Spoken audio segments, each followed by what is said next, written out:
After sitting 11 games under 500 back in May 29th of this year, New York is only now 4 wins away from making it back to the World Series, their first time since 2015. They will face either the Padres or the Dodgers. They actually play tonight, a little bit after this show ends. The Padres and the Dodgers will conclude their series. But I want to know, though, do you think the Mets, regardless of who they're playing, the Dodgers or the Padres, can keep this momentum that they've had basically for the second half of the season and now into the playoffs? Can they keep that momentum up to potentially make it to another World Series? Well, I would say that the Mets owe their this streak that they're on to the wild card game. In the last game, it looked like they were beat. They were down 2-0. Pete Alonso stepped up to the plate. Well, first Lindor drew a walk, then Nimmo got a single, then Alonso stepped up there and hit that home run, put them up 3-2. They got an insurance run. That was like a nuclear bomb going off for the Mets. They found something there, and that gave them a momentum and an enthusiasm that carried over into this Philadelphia series, where they won the first game. They lost the second game, but it was a very close game. I mean, it was right down to the end. The hit by Castellano to walk-off win for them. It was 7-6, so it was a very close game. And then to come home and win the first one, and then the other night to win in such dramatic fashion with the Lindor home run, grand slam, after they loaded the bases in the first and second innings, couldn't get a run in, had runners on base and multiple times in innings after that. I think they had 9 runners stranded at the time Lindor hit that grand slam, man. That was something. We were there. It was bedlam when he hit that grand slam. I never seen anything like it. The stadium was rocking. And it was loud, boy. Everyone was screaming for a couple of minutes. And then at the end of the game, then they they had to hang on to win. And Peterson came in. He was doing great. He was cruising. And they chose to pull him out in the ninth to put Diaz in there, a guy who has had somewhat checkered past. When the lights were the brightest, he proceeded to walk the first 2 batters. We were shaking in our boots. My heart was in my throat. And then he managed to find a way to get himself out of it. But the runners were on second and third. Tying run at the plate with Schwarber, the number 1 home run hitter for the Phillies for several years, and a clutch player. But he's never had a hit against Diaz, and it continued on. He's 0 for 10 now, and Diaz got out of it. And what a game! No, it was incredible, and I think let's take it back a little bit before this series, and actually let's take it back even before the Mets playoffs started, because we have to realize how we got here.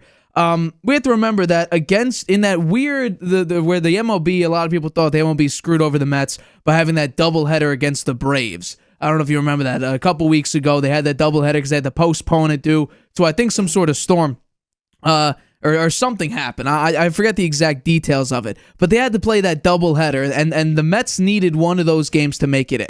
And it was looking like they were actually not going to make it. And then Lindor, in a very, very late heroic fashion, as he did kind of in this game, was able to actually hit a home run to put the Mets even into the dance. And then the second one is the one you just mentioned, the Pete Alonso massive home run, when once again they looked like they were down and out. He was able to hit a nice blast to put the Mets over, to have them beat the Milwaukee Brewers. And then in this game, the Mets offense so far in that game was actually pretty decent. In the first 2 innings, they had the bases loaded each time.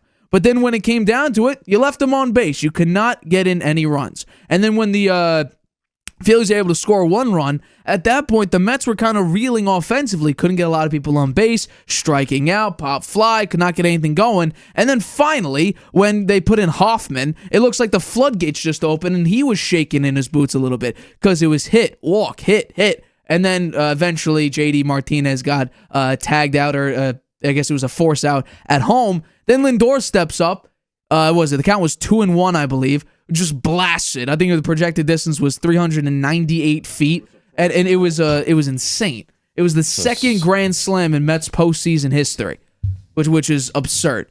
Yeah. But I think when it comes down to how is the outlook going to be now, I think the Mets should actually be looking at the Padres to somehow come out on top and beat LA tonight, because they're 5-2 in the regular season here. Yeah, they're 2-4 against the Dodgers. Right, and I think when it comes down to it, the Phillies, yes, they have a decent bullpen, not great quality starters. Meanwhile, the Dodgers have 3 very good starters, incredible starters that the Mets go up against. Right, because this is going to be a best-of-7 series. If you have your 3 quality starters out there, it's going to be a tough time to score some runs. Yeah. However, maybe not. Maybe there is hope, because currently, and it's ridiculous to say, the Mets currently lead the postseason in RBIs, in hits, in strikeouts, and in quality starts, and tied for first in stolen bases. They are one of the best offensive teams in Major League Baseball right now, and they also have the most wins when it comes to pitchers. Yeah, I would say the game the other night, one thing that was really important was Quintana's pitching. Yeah. He was excellent. The one run he did to give up was unearned, and the rest of the pitching staff was excellent as well. And that's a big thing. If their pitching can be as good as it was the other night, man, they're going to be tough to beat, and I'm hoping that the Padres win tonight. Oh, well, and another thing. We look at some of the way that the pitchers were throwing. They were trying to get the Phillies to chase a lot, and the Phillies took the bait a bunch of times. The Padres and the Dodgers, especially the Dodgers, they don't chase.